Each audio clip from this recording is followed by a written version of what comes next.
नमस्कार। जय श्री राधे राधे राधे। आज हम कार्तिक की एकादशी के महात्म के बारे में आज मैं आपको बताऊंगी।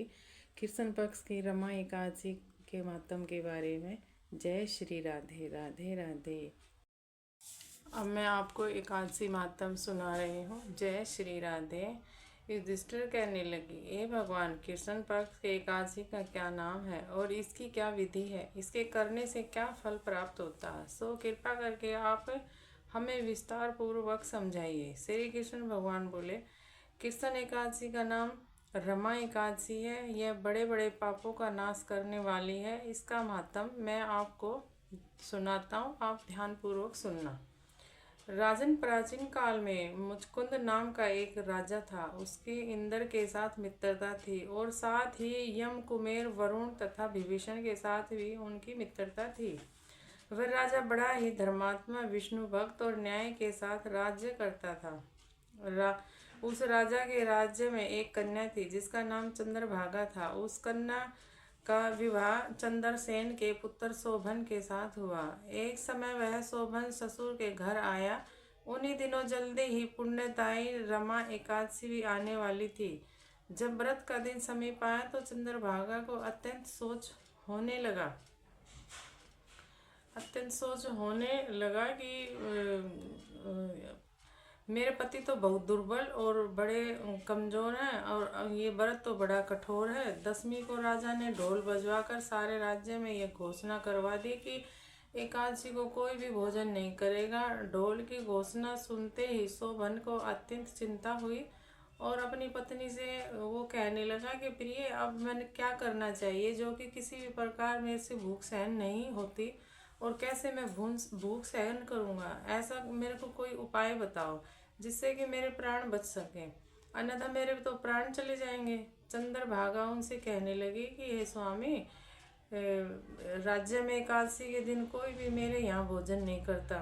हाथी, घोड़ा, ऊंट, बिल्ली, गौ आदि भी अन्न जल ग्रहण नहीं कर सकते। फिर आप तो मनुष्य हो, आपका तो कहना ही क्या। यदि आप भोजन करना चाहते हो तो किसी दूसरे स्थान पर चले जाएं, क्योंकि वहाँ पर कोई जोर नहीं होगा और आपको अवश्य ही व्रत करने भी नहीं पड़ेगा।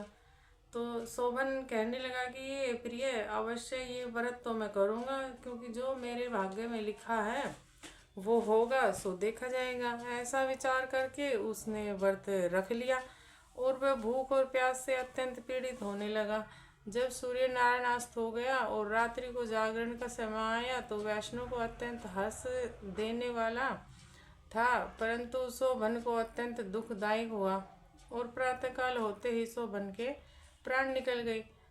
तब राजा ने सुमुद्र काष्ठ से उनका दाह संस्कार कराया।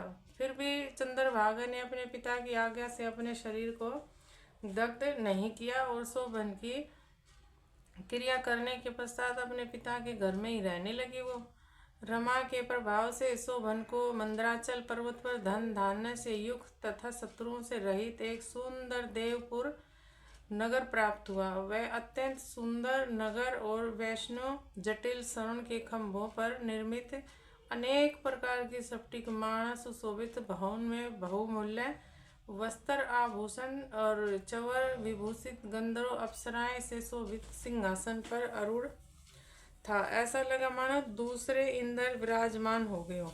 एक समय मुचकुंद नाम के नगर में रहने वाला सोम शर्मा नाम का ब्राह्मण तीर्थ करता हुआ घूमता घूमता उधर से जा निकला।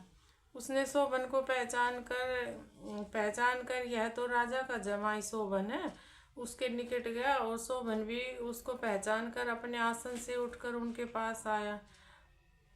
प्रणाम आदि करके कुशल प्रश्न किए। ब्राह्मण ने कहा, राजा मुचकुंद, आपकी पत्नी चंद्रभागा कुशल से है, नगर में सब प्रकार के कुशल है, परंतु हे राजन, हमको अत्यंत आश्चर्य हो रहा कि आप अपना वृत्तांत कहिए कि ऐसा सुंदर नगर जो आपको कभी नहीं देखा न सुना, आपको किस प्रकार प्राप्त हुआ।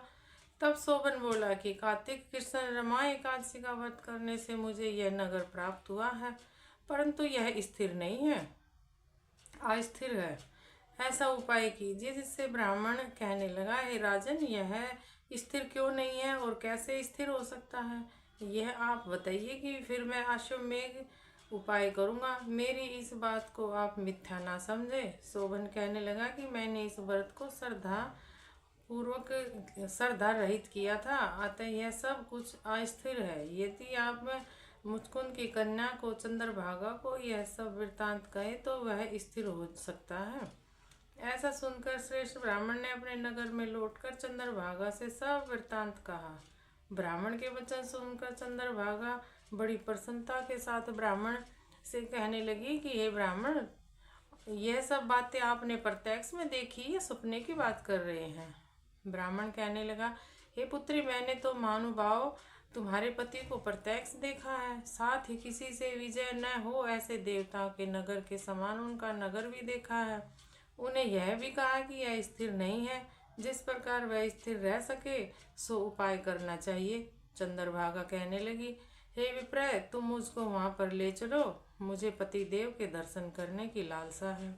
मैं अपने पति के किए हुए पुण्य से उस नगर को स्थिर बना दूंगी।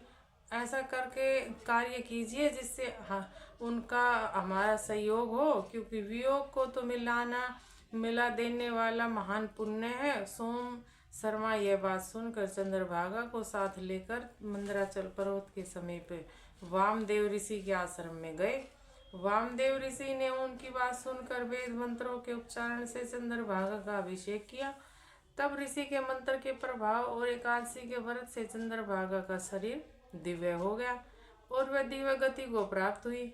इसके बाद वह बड़ी प्रसन्नता के साथ अपने पति के समीप गई। अपनी प्रिय पत्नी को आते देखकर शोभन अत्यंत प्रसन्न हुआ और उनको बुलाकर अपनी बाईं तरफ बिठाया। चंद्रभागा कहने लगी, हे प्राणनाथ, आप मेरे पुण्य को ग्रहण कीजिए। अपने पिता के घर जब मैं 8 वर्ष की थी तब से विधिपूर्वक एकादशी के व्रत को श्रद्धा पूर्वक करती आ रही हूँ। इस पुण्य के प्रताप से आपका नगर स्थिर हो जाएगा और समस्त कार्य पूर्ण होकर प्रलय अंत तक आप रहेंगे। इस प्रकार चंद्रभागा दिव्य रूप धारण कर दिव्य आभूषण और वस्त्रों से सुशोभित होकर अपने पति के साथ रहने लगी।